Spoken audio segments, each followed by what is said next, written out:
Hello students, आज की class में हम प्रतिरोधों के श्रेणी क्रम और समांतर क्रम से संबंधित आंकिक प्रश्न करेंगे। जैसे कि आप देख रहे हैं यहाँ पर प्रतिरोधों के श्रेणी क्रम और समांतर क्रम से संबंधित कुछ प्रश्न लिखा हुआ है।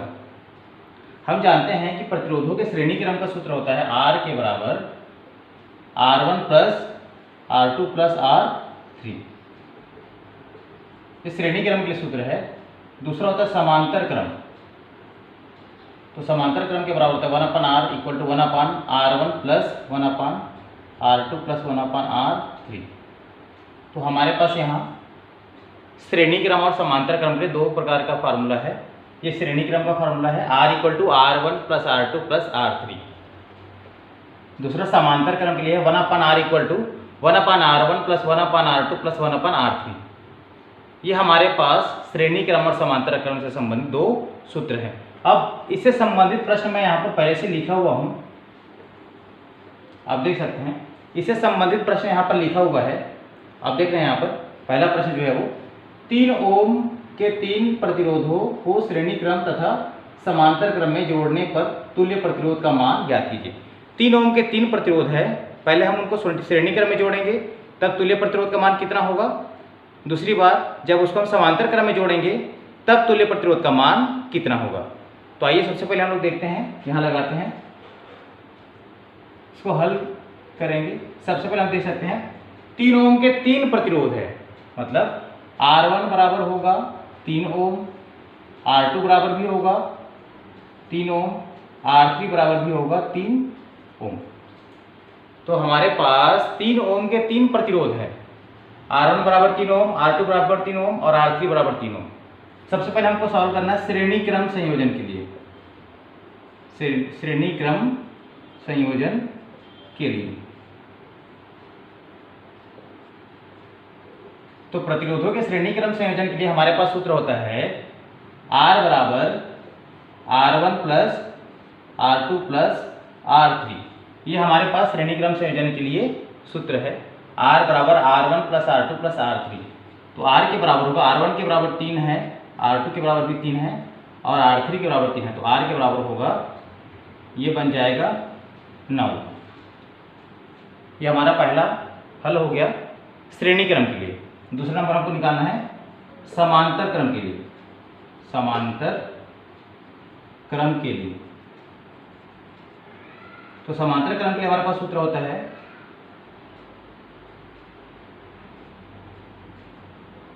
1/r equal to 1/r1 plus 1/r2 plus 1/r3। यहाँ पर आप लोग देख रहे हैं कि R1 की जगह भी 3 है, R2 की जगह भी 3 है और R3 की जगह भी 3 है। R1 का मान 3 है, R2 का मान 3 है और R3 का मान भी 3 है। इस प्रकार जब इसका लघुत्तम निकालेंगे तो इसके हर में सभी जगह 3 है तो लघुत्तम 3 आएगा और ऊपर का एक, तीनों एक आपस में जुड़ जाएगा। तो 1/r के बराबर होगा 3/3, कटने के बाद आएगा 1/r के बराबर 1 या R बराबर 1 ओम। तो ये हमारे पास पहले प्रश्न का उत्तर है। पहले प्रश्न हमारे पास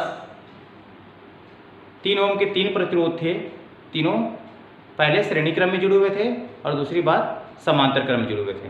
तब हमको उनके तुल्य प्रतिरोध के लिए निकालना था या उनके तुल्य प्रतिरोध का मान ज्ञात करना था। तो पहले श्रेणी क्रम के लिए निकालते, उसके बाद हम समांतर क्रम के लिए। अब इसके बाद हमारा अगला प्रश्न है यहाँ पे A व B के बीच, A व B के बीच तुल्य प्रतिरोध ज्ञात कीजिए। A व B के बीच तुल्य प्रतिरोध ज्ञात कीजिए। A व B के बीच तुल्य प्रतिरोध ज्ञात कीजिए।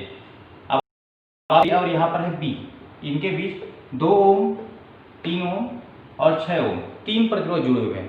तो अब इस चीज़ को बहुत अच्छे से समझना है। यहाँ पर 3 ओम और 6 ओम, 3 ओम और 6 ओम कि ये दोनों प्रतिरोध जो है वो समांतर क्रम में जुड़े हुए हैं, जबकि 2 ओम का प्रतिरोध जो है वो श्रेणी क्रम में जुड़ा है। तो सबसे पहले हमें ये समांतर क्रम में जो जुड़े हैं प्रतिरोध उनको पहले हल करना है। तो अब हम लोग हल करेंगे दूसरा नंबर, दूसरा का पहला। तो दूसरे पहले आप लोग देख रहे हैं 3 ओम और 6 ओम, इसको आपको बहुत अच्छे से समझना है। ये इसको बोलते हैं समांतर क्रम। ये दोनों समांतर क्रम में जुड़ा है, 3 ओम और 6 ओम। तो हम लोग यहाँ पर लिखेंगे 3 ओम व 6 ओम के दो प्रतिरोध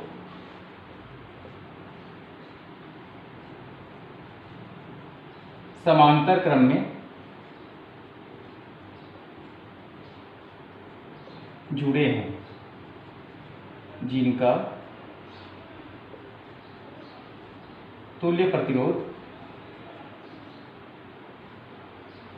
आर डैश होगा। आर डैश हम लोग इसलिए निकालते हैं क्योंकि अभी अंतिम मान नहीं निकला है। अब इसके बाद समांतर क्रम के लिए सूत्र होता है हमारे पास 1/r डैश बराबर होगा 1/r1 धन 1/r2। तो आप देख सकते हैं R1 के बराबर आपके पास 3 है, R2 के बराबर 6 है, तो 1/3 धन 1/6 लघुत्तम आएगा इसका 6। इसमें 2 बार जाएगा और इसमें 1 बार जाएगा, तो 1/r डैश के बराबर होगा 3/6। कटने के बाद आएगा ये 1/2। अब ये r डैश ऊपर जाएगा तो 2 ऊपर चला जाएगा, तो r डैश के बराबर होगा ये 2 ओम। r डैश का मान आएगा यहाँ पे 2 ओम। अब आप चित्र को अच्छे समझिए। इन दोनों को हल करने के बाद हमारे पास मान आया है 2 ओम और एक प्रतिरोध 2 ओम का पहले से यहाँ पर श्रेणी क्रम में जुड़ा हुआ है। तो अब ये चित्र जो है वो चेंज हो जाएगा। अब इस चित्र को हम इस प्रकार से बना सकते हैं। आप देख रहे हैं कि 2 ओम का प्रतिरोध पहले से यहाँ पर है, तो ये हो जाएगा 2 ओम का प्रतिरोध। अब इन दोनों को हल करने के बाद हमारे पास जो प्रतिरोध आया वो 2 ओम का है, तो ये भी होगा 2 ओम, बिंदु ए और बिंदु बी। अब आप देख रहे हैं कि 2 ओम और 2 ओम के दो प्रतिरोध श्रेणी क्रम में जुड़े हैं। 2 ओम व 2 ओम के दो प्रतिरोध श्रेणी क्रम में जुड़े हैं। यहाँ पर लिखना पड़ेगा चित्र में 2 ओम व 2 ओम के दो प्रतिरोध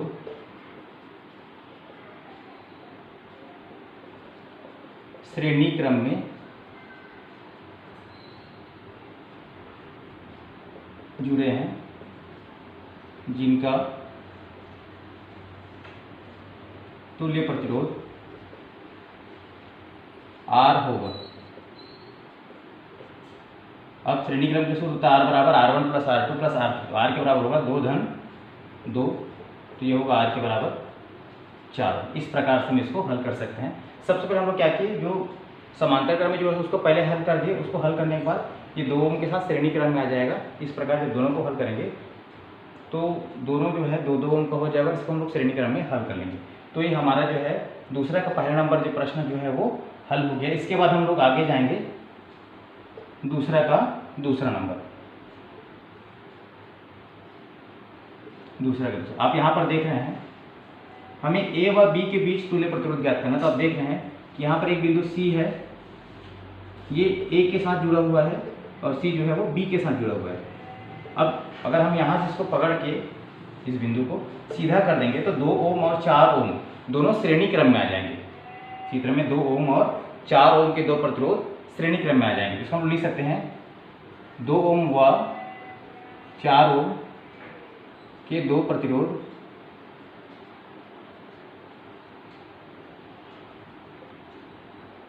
श्रेणी क्रम में जुड़े हैं,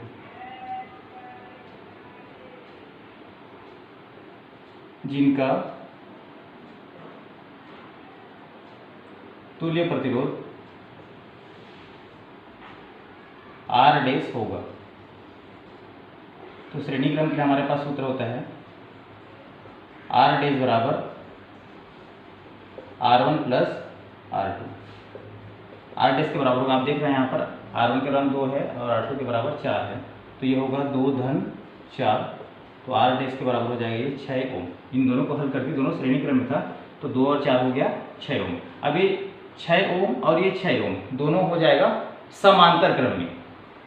इन दोनों को हल करने के बाद जो 6 ओम का जो प्रतिरोध आया है वो और जो नीचे बचा हुआ है वो 6 ओम दोनों समांतर क्रम में होगा। नीचे देखेंगे अब 6 ओम व 6 ओम के दो प्रतिरोध समांतर क्रम में जुड़े हैं,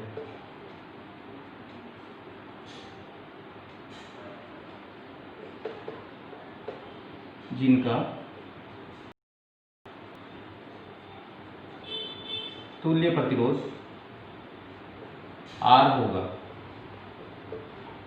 नीचे लिखेंगे सूत्र,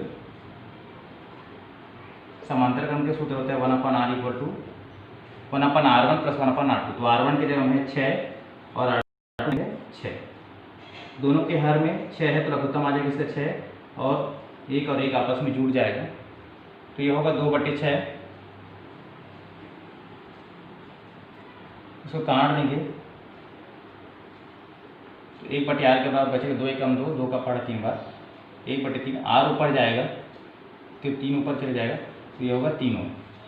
तो ये दूसरे का आंसर है। हम लोग यहाँ पर क्या देखें कि 4 ओम और 2 ओम के दो प्रतिरोध श्रेणी क्रम में जुड़े थे, पहले इन दोनों को सॉल्व कर लिए। तो श्रेणी क्रम का सूत्र होता है R बराबर R1 प्लस R2, तो 4 और 2 6 हो गया, 6 ओम आ गया। फिर 6 ओम का प्रतिरोध और 6 ओम का प्रतिरोध दोनों समांतर क्रम में जुड़ा है, तो समांतर क्रम का सूत्र लगा दिए 1/r बराबर 1/r1 धन 1/r2, दोनों जगह R1 R2 के हम 6 रख दिए। तो ये सॉल्व होने के बाद इसका आंसर आ गया 3 ओम। हमारे पास तीसरा नंबर प्रश्न, इसमें तीसरे नंबर प्रश्न हमारे पास 7 ओम और 3 ओम के दो प्रतिरोध ऊपर में दिख रहा है, फिर 5 ओम और 5 ओम के दो प्रतिरोध नीचे में दिख रहा है, फिर एक और प्रतिरोध दिख रहा है फिर 5 ओम का। तो इसको हम लोग देख सकते हैं, स्पष्ट दिख रहा है कि 7 ओम और 3 ओम के दो प्रतिरोध श्रेणी क्रम में जुड़े हैं, वैसे ही 5 ओम और 5 ओम के दो प्रतिरोध श्रेणी क्रम में जुड़े हैं। यहाँ सॉल्व करेंगे हम, ये है दूसरा तीसरा। नीचे लिख सकते हैं यहाँ 7 ओम व 3 ओम के दो प्रतिरोध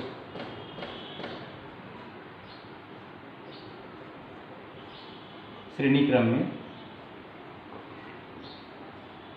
जुड़े हैं, जिसका तुल्य प्रतिरोध R डैश होगा। तो R डैश के बराबर होगा R1 plus R2, R1 plus R2। तो R डैश के बराबर आएगा 7 धन 3 बराबर हो जाएगा ये 10 ओम। ये ऊपर का हल करके वैसे आप देख रहे हैं नीचे में भी 5 ओम और 5 ओम के दो प्रतिरोध श्रेणी क्रम में जुड़े, इसका तुल्य प्रतिरोध जो है R डबल डैश होगा। तब R डबल डैश बराबर फिर से R1 प्लस R2 करेंगे तो 5 धन 5 ये भी हो जाएगा 10 ओम। तो अब हम ऊपर के दोनों को सॉल्व कर लिए तो 10 ओम आया, फिर नीचे के दोनों 5 ओम और 5 ओम को सॉल्व किया तब भी 10 ओम आया। तब ये चित्र जो है चेंज हो जाएगा, अब ये चित्र बनेगा, ऊपर में 10 ओम है हमारे पास और नीचे भी 10 ओम आए हैं। बिंदु ए या बिंदु बी, ये 10 ओम आया, नीचे का भी जो हल करने के बाद 10 ओम आया और ये है हमारे पास 5 ओम। चित्र इस प्रकार से चेंज हो जाएगा। अब इस चित्र में आप देख रहे हैं कि 10 ओम और 10 ओम के दो प्रतिरोध समांतर क्रम में जुड़े हैं। यहाँ नीचे लिख सकते हैं चित्र में 10 ओम व 10 ओम के दो प्रतिरोध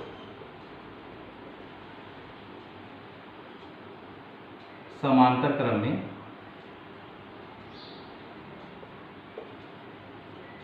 जुड़े हैं, जिनका तुल्य प्रतिरोध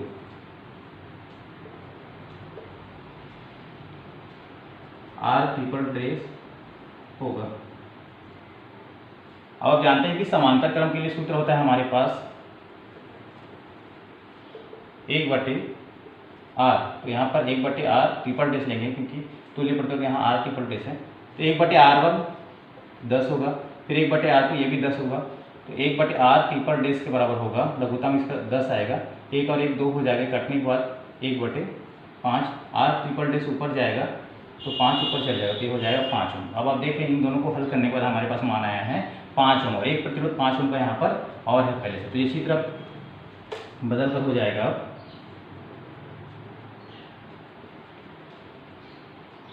ये हमारे पास बिंदु ए बिंदु बी, हल करने के बाद यहाँ पर आया था 5 ओम और एक 5 ओम का पहले से है। अब आप इस चित्र में देख रहे हैं कि 5 ओम और 5 ओम के दो प्रतिरोध श्रेणी क्रम में जुड़े हैं, जिसका तुल्य प्रतिरोध R होगा।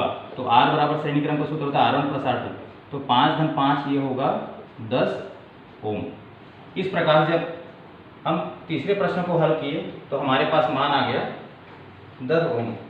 इसी प्रकार से आप अन्य प्रश्नों को भी हल कर सकते हैं। जैसे आपके पास 2 ओम के 3 प्रतिरोध दिया हुआ है और आपको पूछा जाता है कि तीनों प्रतिरोधों को हम किस प्रकार से जोड़ें कि तुल्य प्रतिरोध 6 ओम आए, तो तीनों को हम श्रेणी क्रम में जोड़ देंगे। तब 2 धन 2 धन 2 2 धन 2 धन 2 ये हो जाएगा 6 ओम। और अगर प्रश्न पूछा जाता है कि तीनों प्रतिरोधों को किस प्रकार जोड़ा जाए कि तुल्य प्रतिरोध 3 ओम आ जाए, तो आप एक को श्रेणी क्रम में जोड़ेंगे, एक प्रतिरोध को श्रेणी क्रम में जोड़ देंगे और बाकी 2 प्रतिरोधों को समांतर क्रम में जोड़ देंगे। ऐसे